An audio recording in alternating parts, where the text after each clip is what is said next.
We have just arrived here in Germany for the 7th round of the 2016 season. And this track is one of the most beautiful tracks in Europe and always puts on a spectacular show.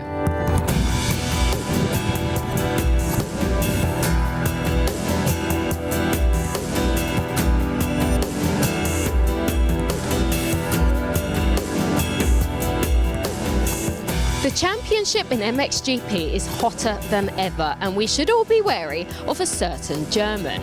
2 years ago, he came back from injury here and won the first race. But last year, he broke his ankle here and has yet to win a GP in front of this home crowd. At the moment, he's in the top 5 and had a spectacular race last weekend. The perfect warm-up for this event.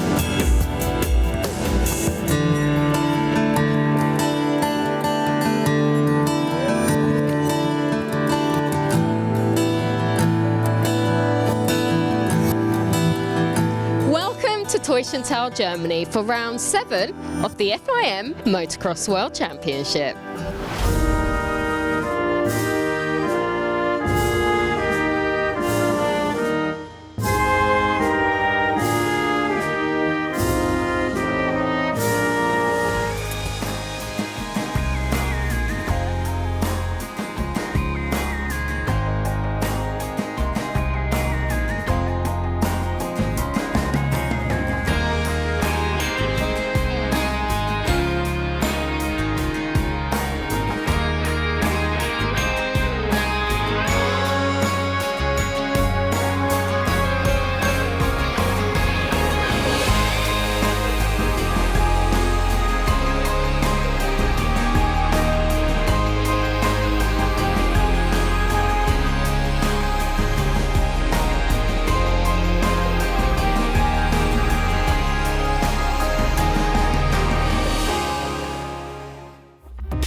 In Germany this weekend, we will have a lot of different generations on the track.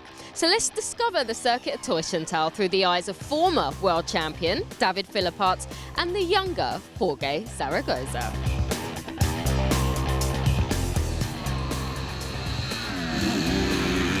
It's a nice wide start straight. It's downhill here at the Talkessel circuit in Teushenthal, but then it rises up slightly on the entry to turn 1, bank to the outside, crossing the Foxhole shot line there.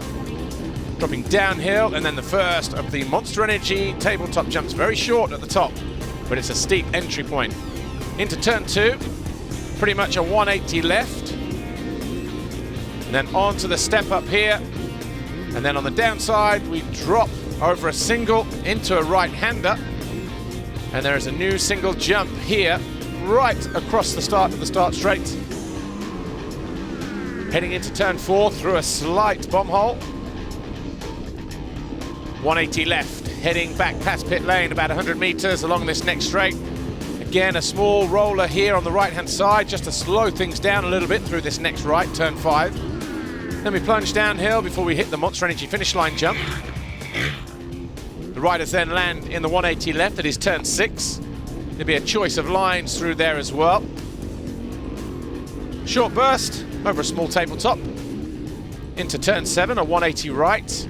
There used to be a series of waves through here, but now we have a single. We drop into a sand pit. We still swing round through the right-hand side, and then we hit the step up into this long sweeping left-hander. Again, a slight rise there. Exit this corner, hit a step down. G'ing out here, and then an uphill triple onto the plateau. Will normally lead the riders to the outside in this 180 left. Underneath the Ippon step down. So you have a choice of lines on the entry to that. Look at the ruts in the dip before they head up here into this 180 right. Now this whole section here is a switchback section, a series of rights and lefts, utilizing all the elevation on both sides of the valley. And this is the point where the riders will really start to feel the atmosphere from the fans here at Teushenthal, especially when they drop downhill and turn left here. Because as soon as they hit this jump, they're onto the first of 2 plateaus. The second one here, all the crowd will be making the noise to the right. They'll swing left over the Tag Heuer tabletop on the corner. Now this is normally the final corner that takes us back onto the start straight through turn 1, back past the foxhole shot line. But we're not done yet. Again, over the Monster Energy tabletop. Remember, Eli Tomac crashed out spectacularly there at the Motocross of Nations, and also Jeffrey Hurlings last year. But here we are, though, towards the end of our GoPro track preview. Out of the final turn, over the jump, down the start straight once more.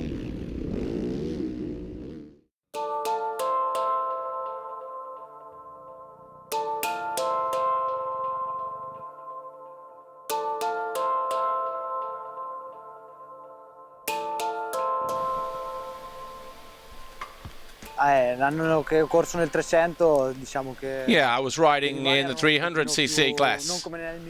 Rivals were as tough as in MX2, but motorbikes are a lot different.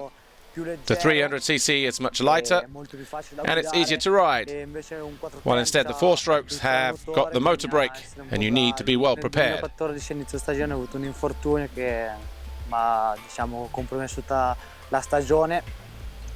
E poi dai, per fortuna ho vinto il 2014, at the beginning of the season, I had an accident which compromised my whole season. And then anyway, I won the European Championship in the 300 class. And this year, we begin the season in the best way. We've already done some good results, also in the first race. And now we race by race, we improve, both me and the bike, so let's hope for the championship. It's nice to ride for an Italian team. This year I'm the only Italian inside the team. The company works behind me, so it's nice to work and ride for an Italian company. Me and Jonas haven't got any problem. It's only that now I'm getting the right pace. Me and him have the same pace in some races, so sometimes there might be the contact accidentally. Well, this year our goal is to be close to the top 10, but already from the first races we've been close to the top 5. So we'll keep improving in the best way. The bike is going well and I find myself fit to the motorbike. So from now on to the end of the year, let's try to make a podium. The podium? Who knows? Maybe even Sunday, or better next Sunday in Italy.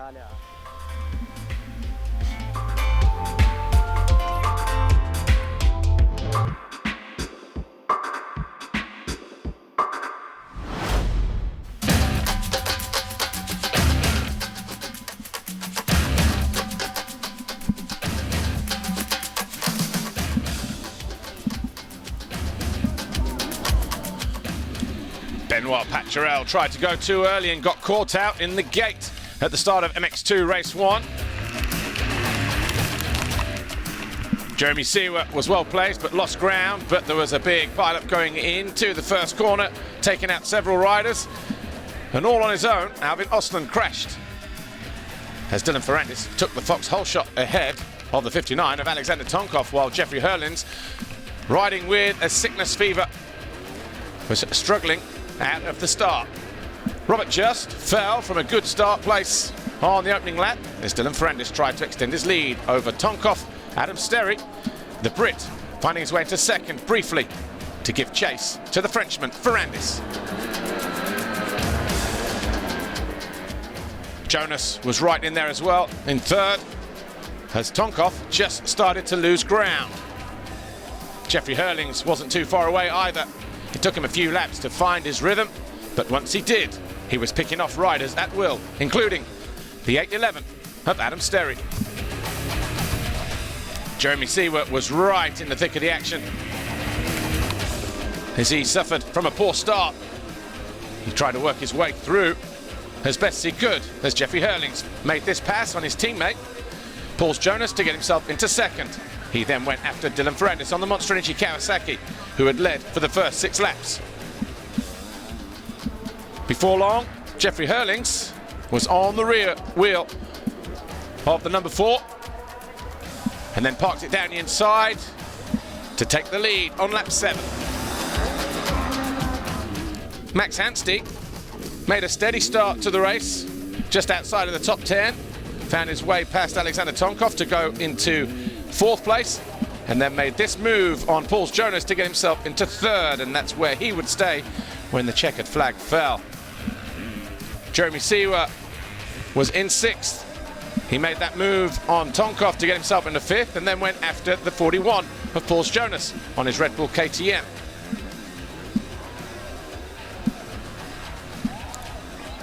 It took a while to get him hunted down, but when he did, he utilised a neat outside-inside combination to find his way into 4th with 2 laps to go. But it was Jeffrey Hurlings, despite feeling a little bit under the weather, who took the checkered flag in race 1 from Ferrandis and Anstey.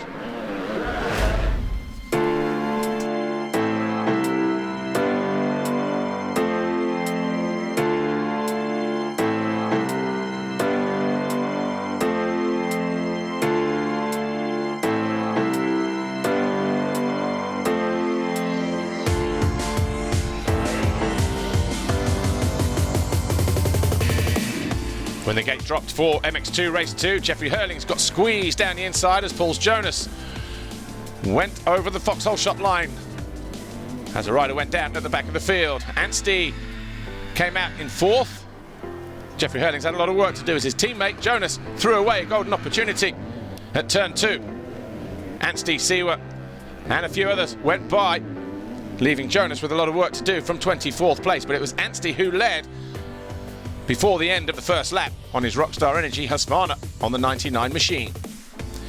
Ferrandis was tucked in behind him in 2nd, as Jeremy Siwa did a good job of fending off the challenge from the KTM of Jeffrey Hurlings in 4th.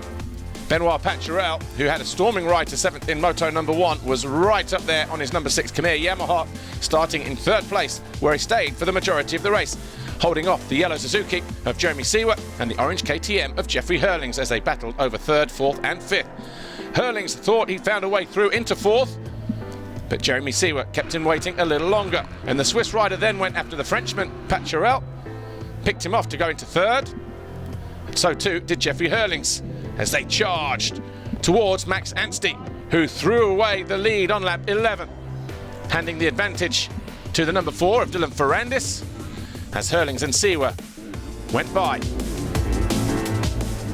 Anstey would pick himself up in 5th and went after Tonkov, and he had a big crash on the Wilvo standing construct Yamaha, the Russian eventually coming home in 13th.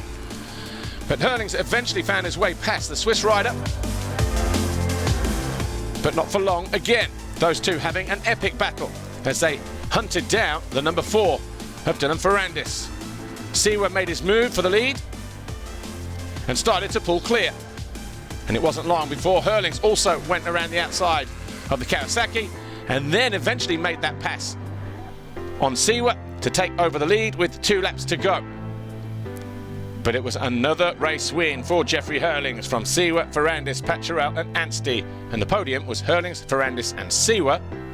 Another double win for the Bullet, who is still unbeaten in 2016 and has a massive advantage over Jeremy Siwa and Paul Jonas.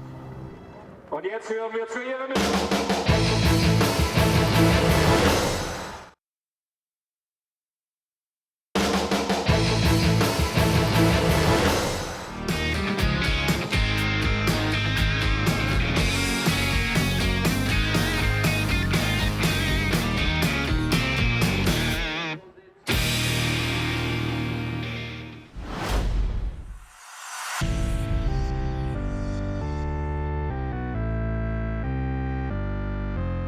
It's a new concept. It's completely a new event, which is born by an idea of the Motocross of Nation, because Motocross of Nation, we see it's a team race with a lot of riders come from everywhere on the world, and it's something fantastic. And for this kind of events, we think the Veltis Arena is really the best stadium in Europe possible, and we want to start from the best place. Well, tell us about the format then. What can we expect? What can the public expect to see when they get there? First, the format, the first thing is to have the best 21 rider all together. Mm-hmm. So this is the most important things. Then they will have a 3 race with the 3 rider per manufacturer. And every manufacturer, they will have a joker rider. So the joker rider, the team, they have the possibilities to use in any moment. And then the results, they are done on the best results for the rider, on the best results from the 3 race. For the manufacturer, on the total of 9 results, so 3 per rider, we take the best 7 results.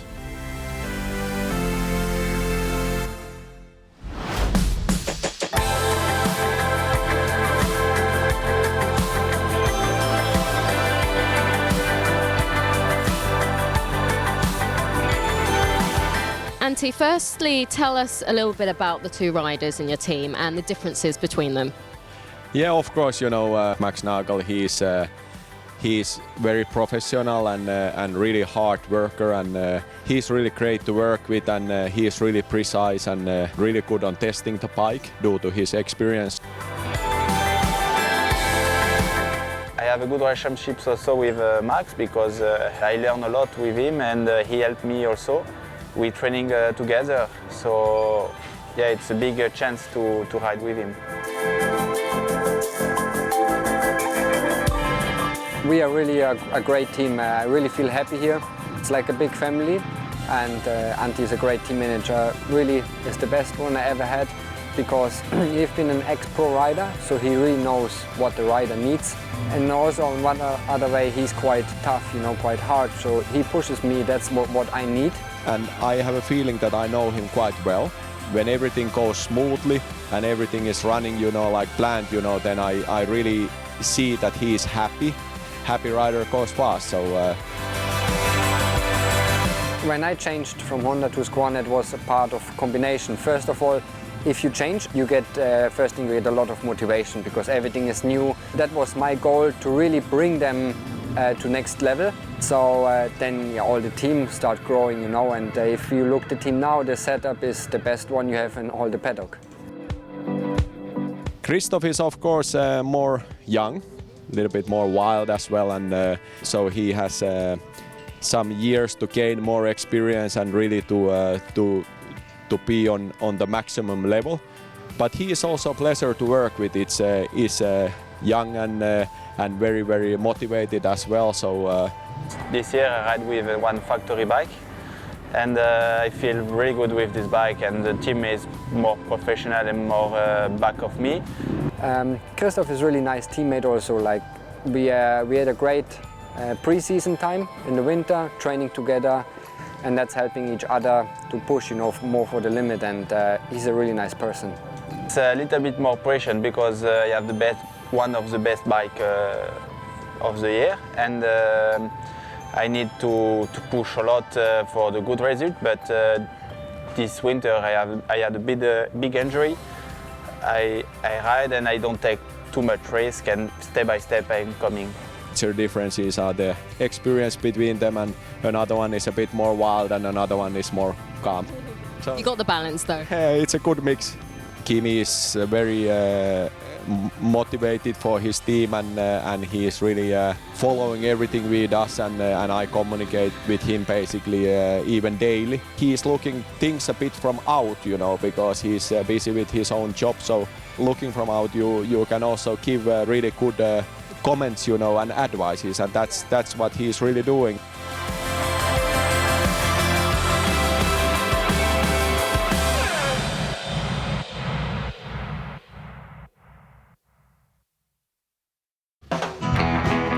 So that's Rockstar Energy Husqvarna Factory Racing. Let's see how Max and Christoph get on in MXGP Race 1.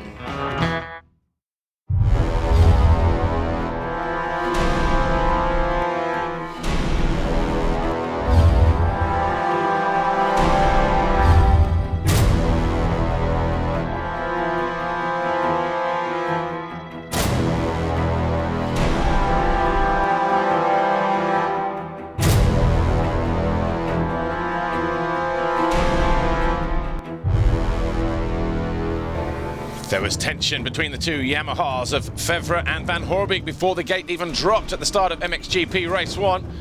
They banged bars on the exit of the gate as Tony Cairoli stole the foxhole shot.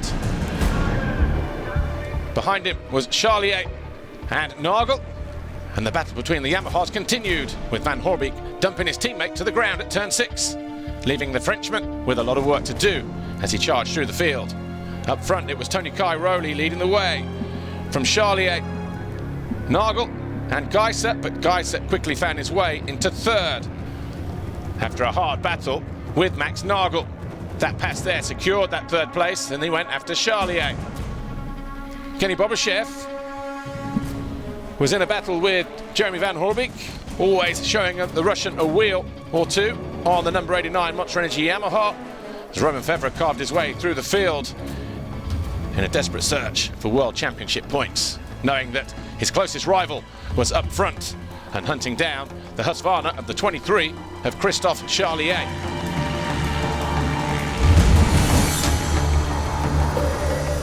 Geiser scrubbed his way past the Frenchman to go second, and then an epic encounter between the Slovenian and Tony Cairoli had the fans on the edge of their seat. Max Nagel didn't want to get left behind, charged by his own teammate to get himself into third. But this was a battle that everybody witnessed at Teussenthal in race 1. Geiser thought he had Cairoli licked on more than one occasion, but Cairoli responded immediately, charged down the inside of the rookie and put the Slovenian in his place. Despite everything that Geiser threw at Cairoli, there was just no way through, and eventually the Slovenian was broken by the efforts of Cairoli. Nagel on the Rockstar Energy Husqvarna in front of his home fans was in third, but no match for Cairoli and Geiser. Strybos was well placed in fifth. This was one more final attempt for Tim Geiser, but Tony Cairoli again had the measure of the 243 Honda Garibaldi rider, and it was Cairoli who took the checkered flag in Moto number 1. His first win in almost a year from Geiser, Nagel, Charlier and Strybos.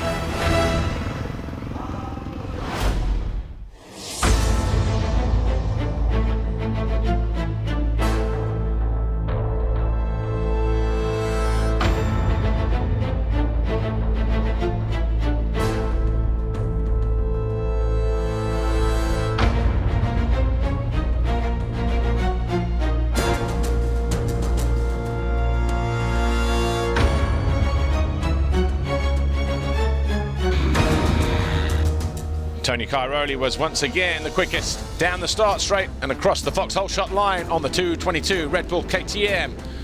But Milko Podizek, Christophe Charlier tangled going into the first corner with a whole host of other riders. They picked themselves up and rejoined the race. Stephen Lenoir was one of the unlucky ones though, picking up a hand injury in that carnage. 3 Yamahas led out by Van Hoorbeek, Guillaume and Febvre gave chase in 5th, 6th and 7th to Tony Cairoli, Kenny Bobashev, Max Nagel, Tim Geiser. Geiser got alongside the Russian, the two battling over second place. Cairoli kept a watchful eye on what was going on behind him with the 2 Hondas, but then it all went wrong for Geiser. He caught the rear wheel of Bobashev and was sent sprawling to the deck. He would pick himself up in 9th and would have to do it all over again, just like he did a week ago in Latvia. This was a shot in the arm for the 461 of Romain Febvre, who found his way past Valentin Guillaume, got himself on par with the leaders.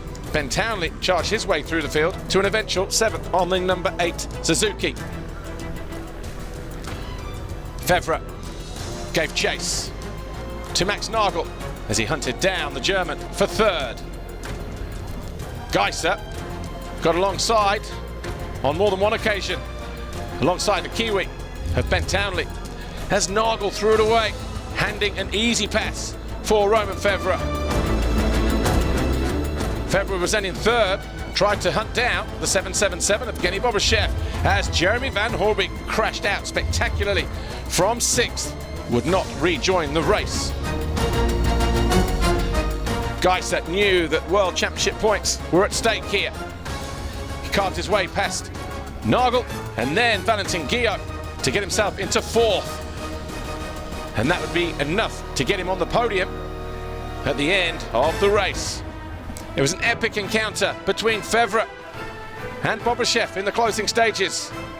But Bobashev managed to hold on and keep the Frenchman at bay, as Tony Cairoli made it a double win here in Germany Again, his first overall Grand Prix victory in almost a year.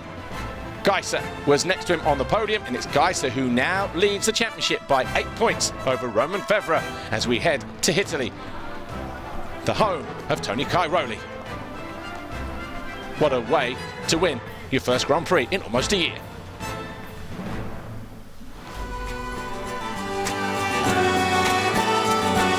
After being in front for 6 rounds, Roman Febvre, the defending champion, lost that championship lead. And once again, some epic racing where our rookie, Tim Geiser, took back the red plate.